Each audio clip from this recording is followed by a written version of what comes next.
अस्सलामु अलैकुम दोस्तों क़यामत के दिन अल्लाह ताला 10 अफराद पर अपनी नाराज़गी ज़ाहिर फरमाएगा।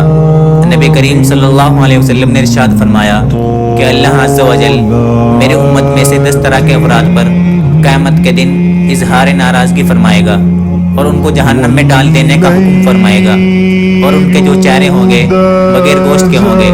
अर्ज़ किया गया, या रसूल अल्लाह, वो कौन से 10 लोग होंगे? तो आप सल्लल्लाहु अलैहि वसल्लम ने फरमाया, पहला बूढ़ा ज़ानी यानी बुढ़ापे में ज़िना करने वाला। नंबर 2 गुमराह पेशवा। नंबर 3 शराब का आदी। नंबर 4 वालिदैन का नाफरमान। नंबर 5 चुगलखोर। नंबर 6 झूठा गवाह। नंबर 7 ज़कात अदा न करने वाला। नंबर 8 सूदखोर। नंबर 9 जालिम। नंबर 10 नमाज को छोड़ देने वाला।